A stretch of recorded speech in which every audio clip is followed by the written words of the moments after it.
PS story teller कथांचे अनोखे विश्व. सुरुवात करूया कथेला. प्रीतीचा तू दूर का, भाग 17वा. लेखिका प्राची सोळे. पण काजलला कळून चुकले होते. तिचे पप्पा कोणाची स्टोरी ऐकवत आहेत. ते त्यांची स्टोरी ऐकवत होते. आता त्यांच्या तोंडूनच कंपनीचे नाव आले होते. तिने त्यांच्याकडे पाहिलं. दुःखाने, रागाने त्यांचा चेहरा वेडावाकडा झाला होता.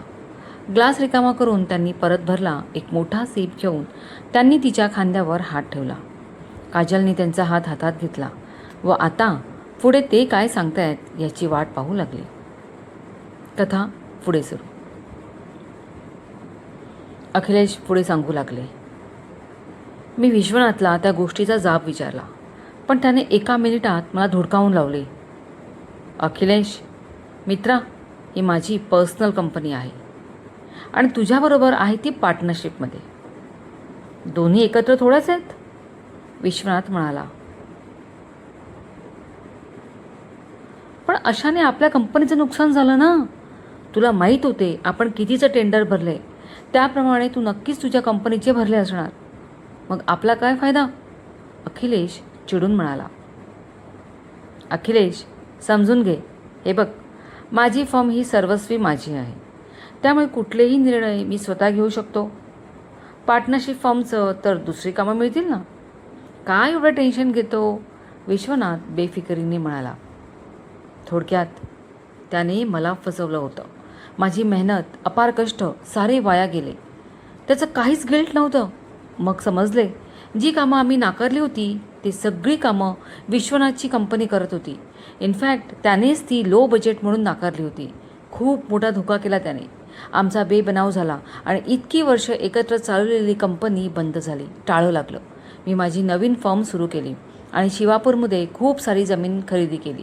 साठवलेले सारे पैसे त्यात ओतले. प्रामाणिकपणे मी पुन्हा यश मिळवले.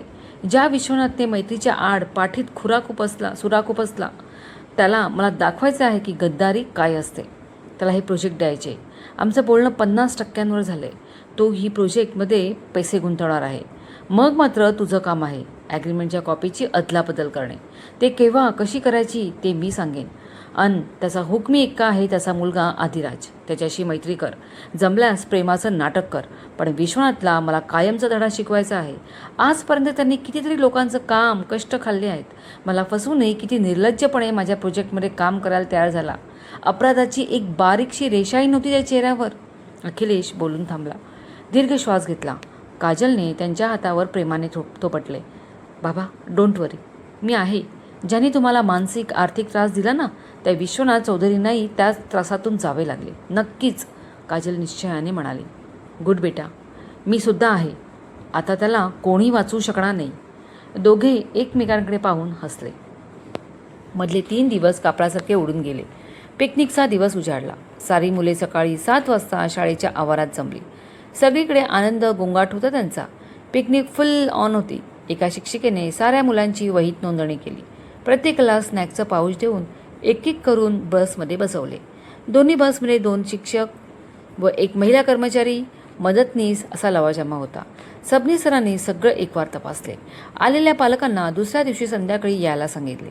ते एका बसमध्ये तर मैथिली दुसऱ्या बसमध्ये असे बसले. 7:15 वाजले आणि सर्वांनी एकच जयघोष केला. गणपती बाप्पा मोरया. बस शिवापूरकडे निघाल्या. मुलांची मजामस्ती सुरू होती. गाणी म्हणत होते. आनंद फुलला होता. त्यांना आज कोणी अडवणारे नव्हतं. मैथिलीच्या मोबाईलवर बीप वाजला व तिने पाहिलं. हॅपी अँड स्वीट मॉर्निंग आदिराजचा मेसेज होता. तिनेही पटकन रिप्लाय दिला व कुठे आहात असे लिहिले. एक्झॅक्ट तुमच्या बसच्या मागे, उत्तर आले. मैथिली हसली. कारपेक्षा आदिराज आपल्याच बसमध्ये असता तर तिला वाटून गेले. ओके, ड्राईव्ह सेफ, तिने लिहिले. येस. त्यानंतर तीही मुलांच्या दंगामस्तीत मिसळली. काही वेळाने बस एका फूड पॉईंटला थांबली. कोणाला बाथरूमला जायचे असेल तर मुलांनी आपापली खाण्याची पाकिटं काढली. मैथिली खाली उतरली.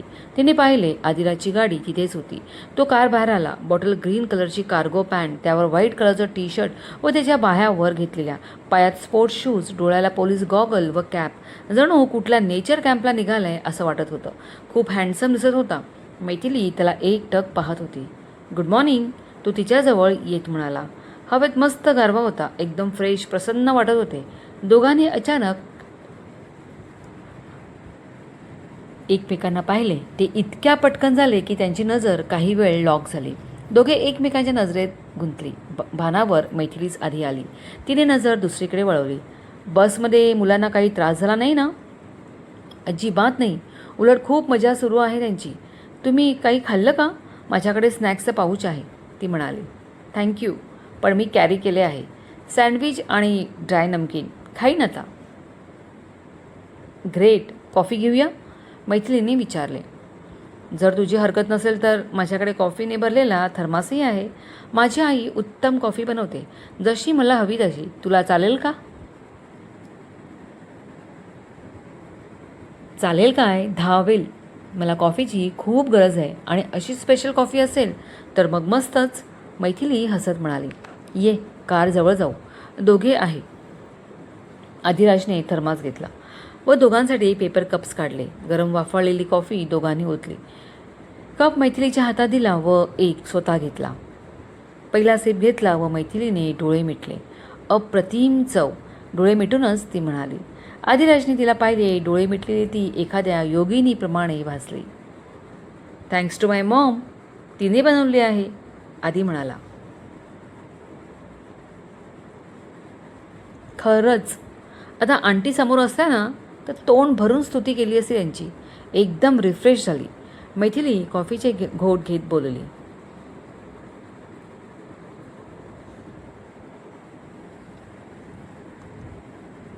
अगं, तुला काय माहीत, माझ्या आईने तुला कधीच तिची सून म्हणून पसंत केले आणि मी सुद्धा माझी उडबी. आता वाट पाहतोय तुझ्या होकाराची, आदिराज मनातच म्हणत होता. काही म्हणालात का? तिने विचारले. आणि आदीला ठसका लागला. मी मोठ्यानं बोललो का? तो घाबरला. सावकाश, आरामात, मैथिली पटकन बोलली. बहुतेक तुमच्या आईने आठवण काढली असेल. हे बोलताना ती थोडी भावूक झाली. अशी वडील नसण्याचे दुःख काय असते ते तिलाच ठाऊक होते. Yes, I am fine. बसचा हॉर्न ऐकू आला आणि मैथिलीने कॉफी संपवली. ओके, आता निघायला हवं. Thanks for the tasty coffee. आणि काहीतरी खाऊन घ्या. सावकाश गाडी चालवा. त्याला सूचना देऊन ती बसकडे वळली. 2 मिनिटात दोन्ही बस निघाल्या. आदिराजने पाहिलं, मग कारमध्ये बसला. नंदिताने दिलेले सँडविच उघडले. सावकाश 2 सँडविच संपवले. पाणी प्याले. वॉशरूमला जाऊन फ्रेश होऊन आला. तो आरामात बसना गाठणार होता. सगळं व्यवस्थित केल्यावर त्याने कार स्टार्ट केली व कार धावायला लागली. काजलने 2-3 वेळा आदिराजचा मोबाईल नंबर लावला. फक्त रिंग जात होती. शेवटी ती कंटाळली व हा शेवटचा कॉल करू असं म्हणून ती कॉल लावणार तो तिचा मेसेज बीप वाजला. आदिराजचा मेसेज होता. Driving, will call you later. तिने मेसेज वाचला व एवढ्या लवकर हा कुठे निघालाय याचा विचार करत राहिली. मुले गाणी गात होती. इथे मैथिलीच्या मनात मात्र कुठलं तरी वेगळं गाणं फेर धरून मनाच्या कोऱ्या पटलावर उमटत होते. शब्द स्पष्ट नव्हते, पण भाव हृदयापर्यंत पोहोचत होता. क्रमश. कथा कॉपी करण्यास सक्त मनाई आहे. कथेचे हक्क लेखीकडे सुरक्षित. कथा लिखित व आवाज प्राची सोळे. कथेला हाईप करा, प्रेम द्या. मनपूर्वक धन्यवाद.